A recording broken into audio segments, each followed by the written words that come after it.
Madonna asked him to marry her. He said no.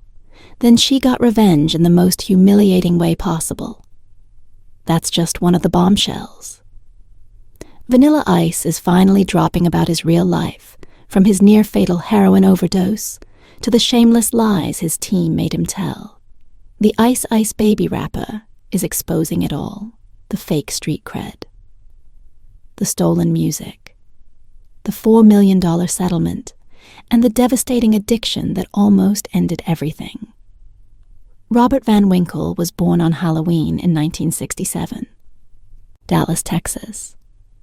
But from the start, his life was missing something big. He never knew his real father. The name on his birth certificate came from the man his mother was married to at the time. That man wasn't his dad. Robert grew up not knowing who his biological father was, and that mystery followed him for years. His mother, Camilla, would go on to marry 7 different men. So Robert lived in a house full of change. He had 2 siblings, and each had a different father. It was confusing, and it made him feel like he didn't really know where he belonged. That feeling of being lost never truly left him. It would later shape the way he acted, the way he dressed, and the music he made when he was just 4 years old. His mother divorced again, and everything started moving fast one year. He'd be in Dallas the next. He'd be in Miami back and forth. His new stepdad worked at a car dealership in Miami, so Robert had to follow along. These 2 places couldn't have been more different in Texas. Things were quieter, more traditional.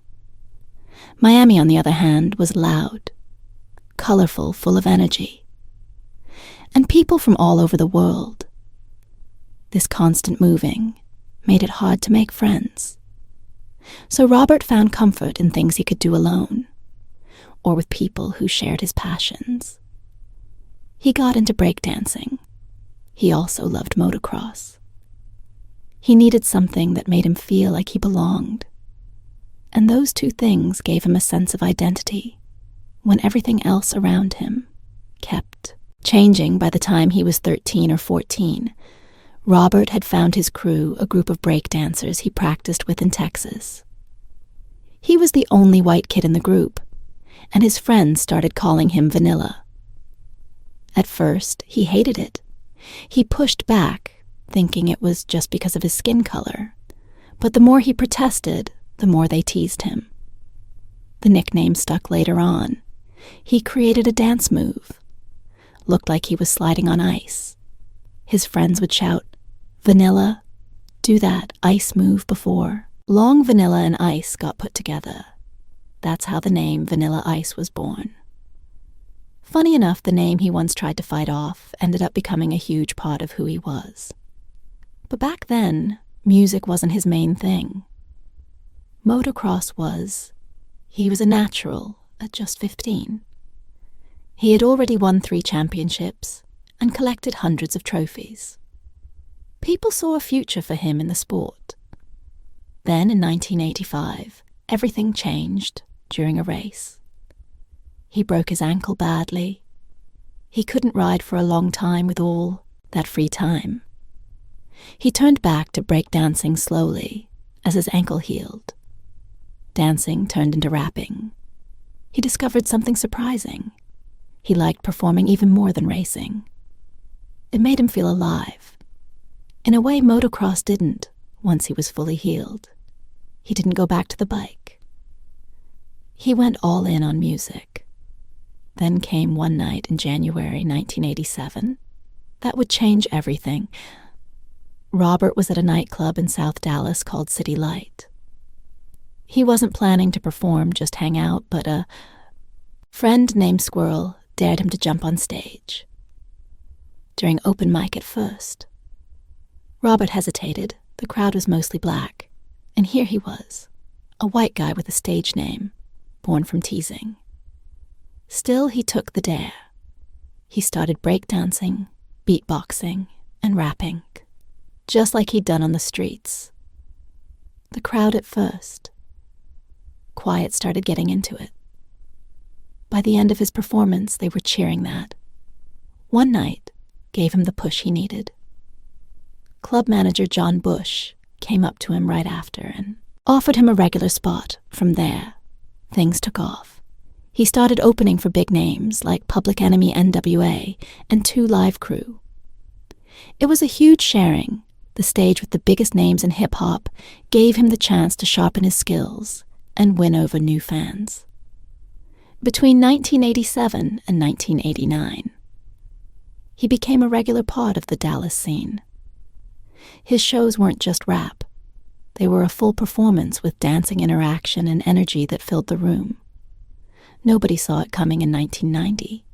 A song by an unknown white rapper from Texas suddenly changed music history. That rapper was Vanilla Ice, and the song was Ice Ice Baby. What's wild is that the track wasn't even supposed to be a hit. It was just the B-side to another song called Play That Funky Music. But when DJs played it, crowds lit up one DJ. In particular, David Morales noticed that people went crazy for Ice Ice Baby. So he pushed it. Instead, the beat was catchy. The lyrics were simple. It had something familiar. Vanilla Ice had used the bass line from Queen and David Bowie's Under Pressure. He didn't ask for permission at first, which caused legal problems later. But none of that mattered in the moment song shot to no. 1 on the Billboard. Hot 100, it was the first rap song ever to do that. It didn't stop there. It became a hit around the world, topping charts in the UK, Australia, Ireland, and more the music video. It was shot on a rooftop in Dallas for just $8. Suru Ozuo. Ice danced around in his now famous haircut and oversized clothes. MTV played it non-stop. Suddenly everyone knew who Vanilla Ice was.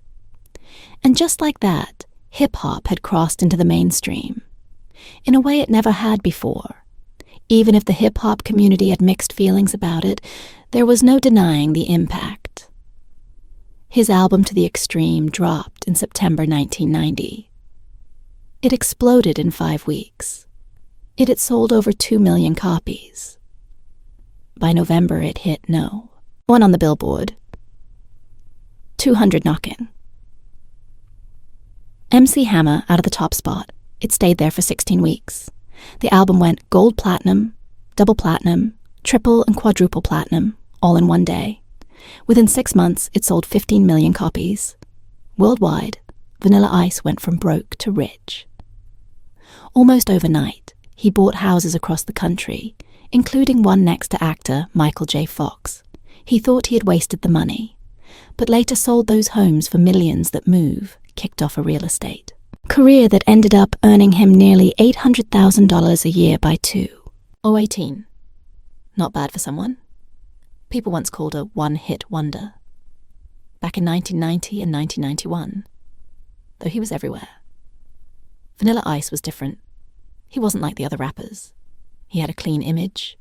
He danced. He smiled. Parents didn't mind him.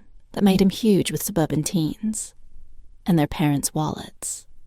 Suddenly rap wasn't just for the streets. It was on daytime TV in malls on lunchboxes. But the success came with a price. Real rappers didn't take him seriously. They saw him as a fake, a pop star using rap as a costume. Some said he was stealing from black culture without showing respect. Others just thought he wasn't that good. Eminem later admitted he hated how popular Vanilla Ice got, saying it made him feel like giving up rap altogether. Still, Ice had his moment. In 1991, he racked up major awards at the American Music Awards. He won Favorite Pop Rock New Artist and Favorite Rap Hip Hop. New Artist beating names like Mariah Carey and Digital Underground.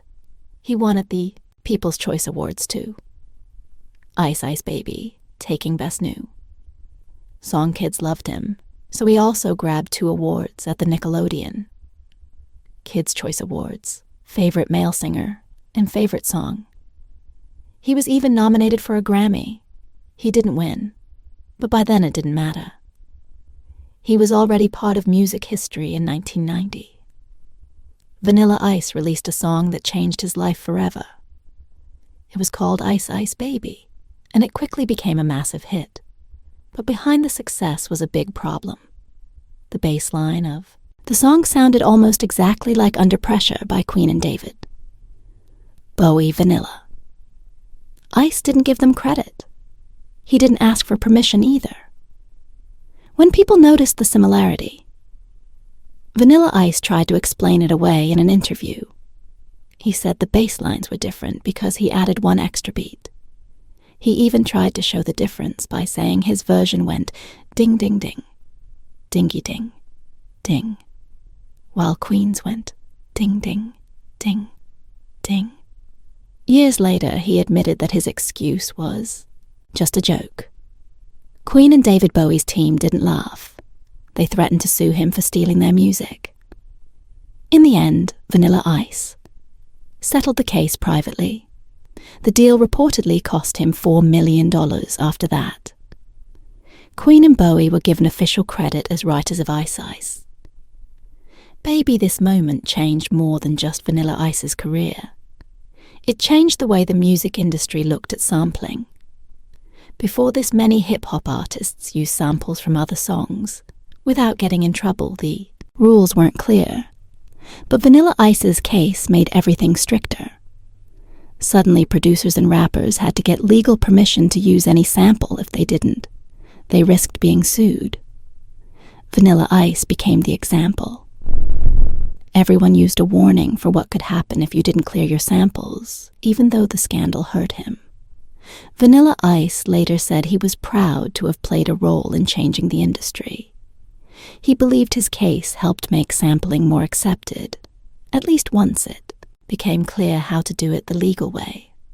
But while the legal battle made history, Vanilla Ice's music career was starting to fade. After Ice Ice Baby hit #1 on the charts, his next singles didn't do as well. Play That Funky Music was a small hit in Australia, but didn't reach the same level of fame. His other songs, like I Love You and Rollin' in My Five, though it didn't catch on. He even tried releasing a song that mentioned his Mustang and street racing in Miami. But fans had moved on. Even a flashy music video couldn't save it. The damage was done. The sampling scandal had stuck with him, and his reputation never really recovered in the music world. He was now known as the guy who stole a song from two legends. His next album didn't chart at all. Other rappers made fun of him in their songs and videos.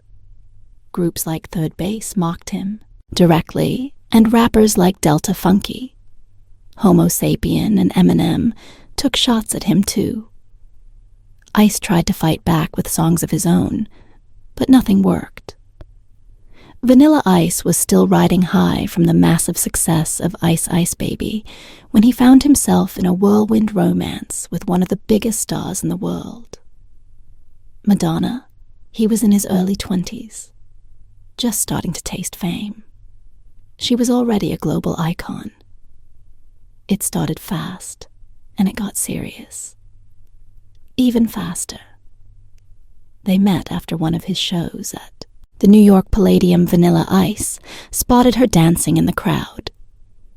She stood out surrounded by her entourage, moving like she owned the place. He couldn't believe it. Madonna at his concert after the show. She came backstage. He thought maybe he was reading things wrong, but she gave him a look that told him otherwise. Still, he brushed it off. At first, she was older, more experienced already. A legend, he figured there was no way she'd actually be into him. But she was a record. Executive Charles Koppelman stepped in and made it official. He set up a date for them at the Palm Steakhouse in New York, just like that. The two stars were dating. It didn't take long before they were making headlines together. And even though things moved fast, Vanilla Ice was still shocked when Madonna asked him to marry her. He didn't see it coming. He was young and still getting used to fame. He couldn't believe she'd flipped the script like that. I thought the guy was supposed to do that he later said it felt too soon, too intense. He turned her down. He told her he wasn't ready. And just like that, a possible pop culture power couple was no more. But that wasn't the end. Real. Break came later in 1992. Madonna released a provocative book called Sex. It was full of explicit photos and bold imagery. Vanilla Ice was in it too, but he didn't know until it was too late. He was furious he hadn't agreed to any of it, and he felt betrayed. He was still with her when she put it together, and yet she never told him he'd be part of it. He called it disgusting cheap. He couldn't believe she'd done that to him. They had been in a relationship, but the book made it seem like she was with everyone else. He asked her why she did it. He even thought about suing her, but in the end he walked away without making it a legal battle. He just wanted to be done with it. Years later, he revealed even more in a 2 or 17 interview. He said Madonna never really let go of her ex-husband, Sean Penn, during their time together.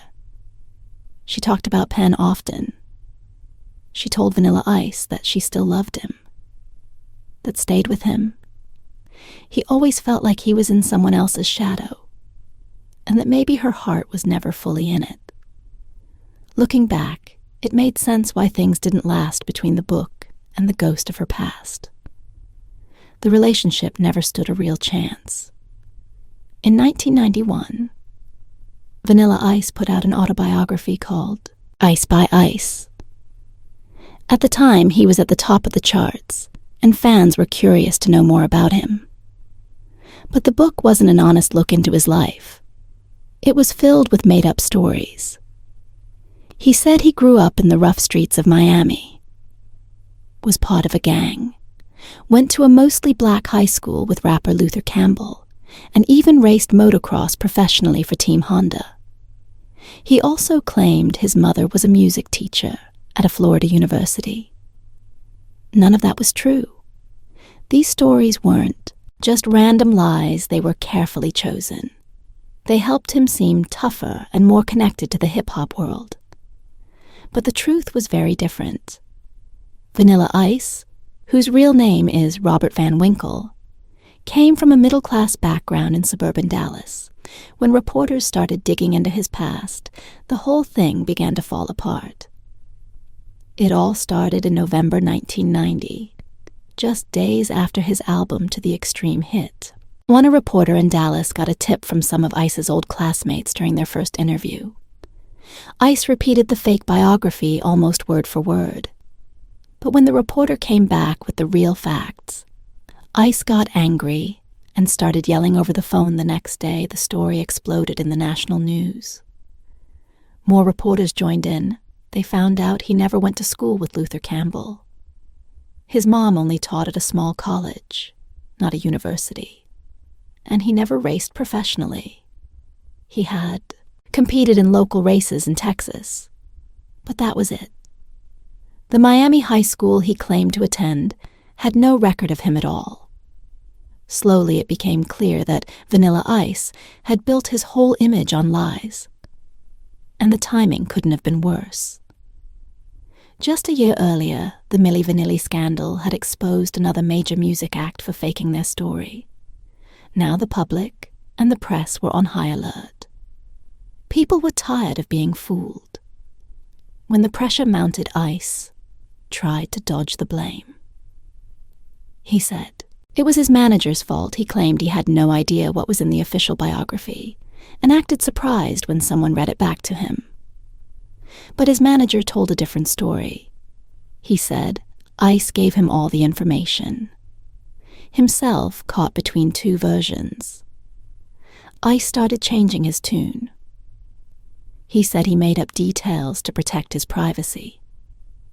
He didn't want people finding out who he really was.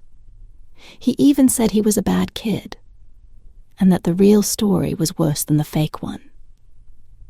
At one point, he said he just didn't expect the record to blow up. The way it did, he hadn't planned for that kind of fame, But the damage was already done. Critics came after him.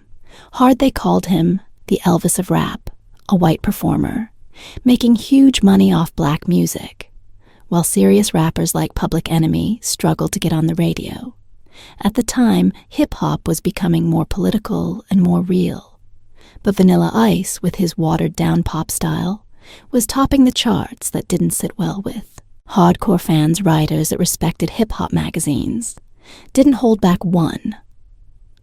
Editor called Vanilla Ice a musical and artistic crime. He said Ice had no real talent and would probably sell more records than KRS-One, who had been making powerful music for years. Another writer said it felt like rap was dying. First MC Hammer, now Vanilla Ice. This music was blasting from car speakers all over New York. It felt like a nightmare.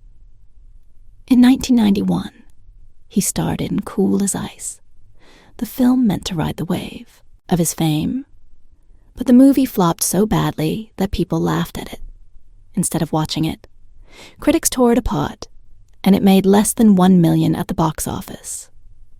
Not long after Nirvana released. Never mind. Just like that, music taste shifted. Ice's flashy style suddenly felt old and out of place. Even the soundtrack failed. His fame vanished almost instantly. People who had once screamed for him were now calling him a joke. The fall hit him hard. He went from playing huge arenas to barely hanging on with his career. Slipping away, he turned to drugs by 1993. He was using ecstasy, cocaine, and heroin regularly at the same time. He tried changing his image, grew dreadlocks, became a vegetarian, and got deep into the Rastafari lifestyle. During his worst binges, he kept getting tattoos later, admitting he didn't even remember how many he got. His second album, Mind Blowing, came out in 1994, but critics hated it that same year. On the 4th of July, everything came crashing. Down he overdosed on heroin and nearly died. His friends saved him, and he later said that moment changed him. He got a leaf tattoo on his stomach to remind himself of the second chance he'd been given. After that, he stepped away from music. He needed something different, something real. He threw himself into extreme sports like motocross and jet skiing.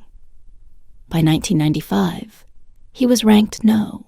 6 in the world for sit-down jet ski racing. He even got a sponsorship from Kawasaki for a while. It seemed like he had found peace in 1997. He got married to Laura Giarita. They had 2 daughters together, and for a while his life looked more stable. But the problems didn't stop in 2001. And again, in 2008, he was arrested for domestic violence. Laura stayed with him through it. But their relationship was rocky. He pleaded guilty. In the first case, the second one was dropped. They stayed together for almost 20 years, but by 2, age 16, it was over. Laura filed for divorce. Reports said they had already been separated for a while before that. It was the end of one of the longer celebrity marriages out there. But it had been troubled for years. Even during his marriage, Vanilla Ice was still trying to stay relevant after the huge success of his debut album. Everything else he released fell flat. His 1994 album didn't even make it onto the charts. Meanwhile, music was changing. Fast grunge and gangster rap took over, and nobody wanted to hear bubblegum pop rap anymore. Things got worse when people found out that parts of his official biography were made up. He blamed his manager, but fans had stopped believing in him in a last attempt to win people back. He tried to reinvent himself in 1998. He released Hard to Swallow, a rap rock album, produced by Ross Robinson. It had a darker sound, and he called it his therapy session, but it didn't help. More albums came and went without much notice. Eventually, he turned to reality TV to stay in the spotlight. He boxed other celebrities on TV and joined shows like The Surreal Life. It wasn't music, but it kept his name out there when the Vanilla Ice project first aired in 2010. Most people rolled their eyes. Robert Van Winkle, better known as Vanilla Ice, had long been written off as a washed-up rapper from the 90s. But something unexpected happened. The show took off for 9 seasons. Viewers watched him try transform crumbling mansions in Florida into beautiful high-end homes. Suddenly, Vanilla Ice wasn't just a punchline anymore. He was a legit home renovator. What most people didn't know was that this wasn't some random TV gimmick. Van Winkle had been buying homes since his early 20s. Originally as places to stay, while on tour. He wasn't flipping them. At first, he was just holding on to them. Then, years later, when he started selling those properties, he made a surprising amount of money, even without fixing them up. That early success opened his eyes to the real estate game. By 2018, he was making around $800, $0 a year from real estate alone. So, when the cameras started rolling, it wasn't a celebrity pretending to know what he was doing. He actually did. He'd gone to design school. He'd spent time working as a general contractor. He wasn't just pointing at things and nodding for the camera. He was right there in the dirt with his team swinging hammers and laying tile.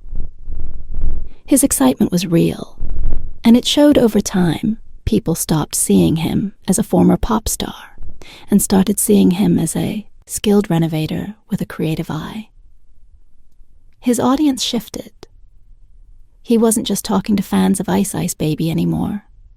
He was talking to homeowners, weekend warriors, and people who genuinely cared about making their spaces better.